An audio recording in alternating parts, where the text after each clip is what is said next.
Greetings and welcome back to yet another episode of the Daily Run, and today we are playing as Judas.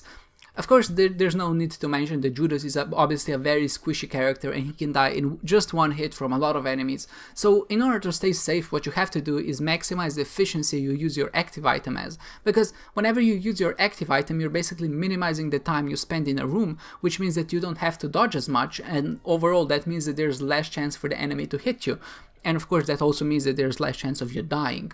So what we kind of have to think about whenever we have Book of Belial, especially on the first floor, is what order do we visit the rooms in to hopefully maximize our usage of the active item for the floor. Because we only need 3 charges, there's a good chance we can use it twice. And optimally what we would like to do is use it twice, and both on the hardest and the second hardest room we can. So obviously the hardest room is usually the boss room, and we really want to have 1 charge whenever we enter a boss fight. And that can be done quite easily. Of course, if we know where our boss room is, we can then visit the other rooms and then go back. But obviously what we don't want to do is visit the floor, not use and only use our active item once when we realize that we could have actually used it twice. So for that reason, what I did is I went into the big room first, use my Book of Belial, because overall I think that the biggest room are the hardest on average, and of course having the Book of Belial for a big room will severely reduce our chances of actually getting hit or dying. And not only that, but only when we beat it, we get 2 charges back, which means we only need 1 small room, which there were 3 of at the point where I actually used my Book of Belial. And of course there are a lot of dead rooms which don't give you a charge, but statistically I think there's a chance that one of these 3 rooms will actually have enemies and we will be able to get our charge back in the time to use for the boss. So what happened is I actually used the Book of Belial charge in the hardest room, so in the boss fight, and in the second hardest room, which I think was the big room. So for that reason, that is not something that a lot of people think about, I think, but it's important whenever you're playing as a character that's so high risk as Judas, that you really optimize your usage of your active item, especially with 3 charges. I think that's a very fine spot where you can kind of hold on the item a bit too long, but still not use it appropriately. And I think that was a very good example of actually how to use the item to your greatest advantage early on. So thankfully what happened is we did beat this floor without getting hit once, because we did only have red hearts. So that means if we did get hit whenever we only have red hearts, our chances of getting a devil deal are severely lowered. And thankfully we didn't, and we did get the devil deal, and we got 2 guppy items, which means that we are very close to the guppy transformation. And with Book of Belial, because our chances of finding devil deals are slightly increased, there's more chances that we actually find these items and just transform into the guppy later on. So thankfully we're heading in the right direction for this to actually be a strong run. Another great thing that happened is I picked up experimental treatment, and what it did, it actually increased our damage and tear rate as well. So we are actually dealing with enemies in super fast right now.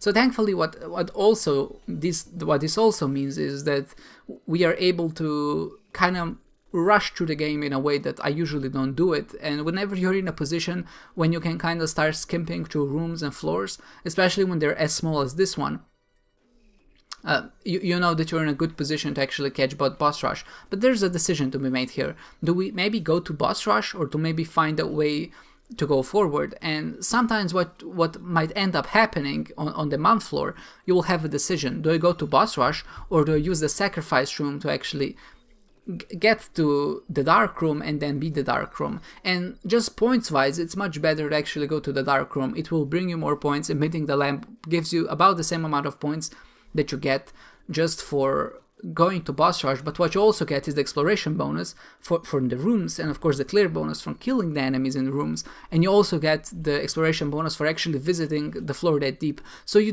get on average I think like 16,000 points in total, which is obviously a much better haul than just getting 4,000 points. But what you generally want to do in order to really maximize your points is get a teleport card, so you can actually do boss rush, teleport out, and then use the sacrifice room to go into the dark room, and that way you can actually get the best of both worlds. And this is exactly what happened on my run. I actually did have a chance to take a teleport card with me, but for some reason I used it immediately instead of saving it. But whenever you see a run that only goes to mom, I think you want to prioritize having a teleport card more so than having an AWAS rune, because an AWAS rune, while it's useful and it will allow you to go 1 floor deeper, it does not allow you to actually do boss rush and then continue exploring. And I think there are a few decisions to be made here. So also there's one maybe not as highly known trick, that if you have less than 3 keys, what ends up happening is that there's actually a higher chance of you getting a sacrifice room on any given floor. I think it's 3 keys, it's maybe 2 keys, but basically the less keys you have, or at a certain point there's a more chance that sacrifice room will appear, which you can use then of course to teleport to the dark room. So I think there's some statistical mambo jumbo you can do there to actually calculate chances of keeping the AWAS rune, or maybe as opposed to the teleport card. But in our situation we never found an AWAS rune, so keeping the teleport card would be obviously the best decision we could have done. Just because, like I said, we could have done boss rush, teleported out, and then use a sacrifice room. With the way I did it, I went to the sacrifice room first and actually tried to play it a couple of times, hoping that I would get a teleport card so then I could fight the boss rush and then get out.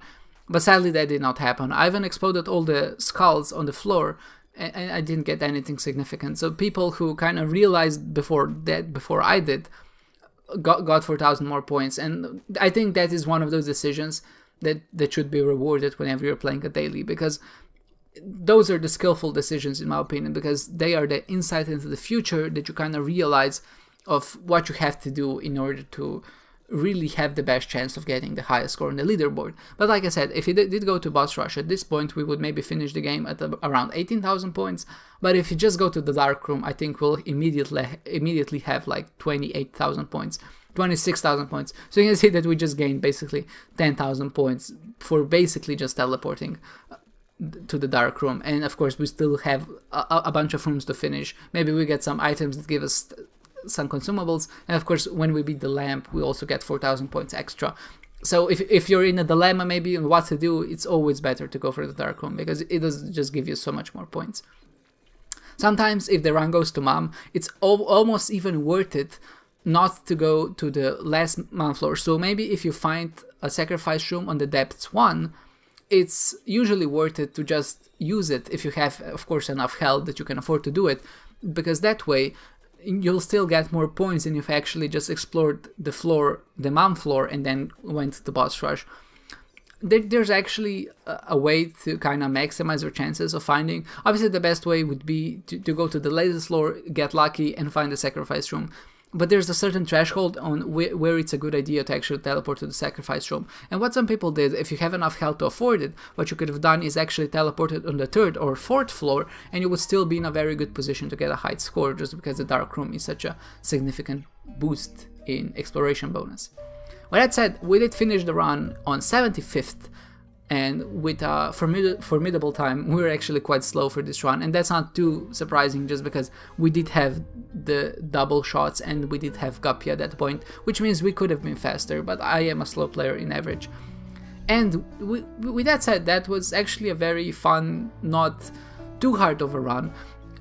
It did have some decision inside that I think mattered a lot, and it wasn't too breaking. Sure, of course there's a way to break it probably that I just didn't find.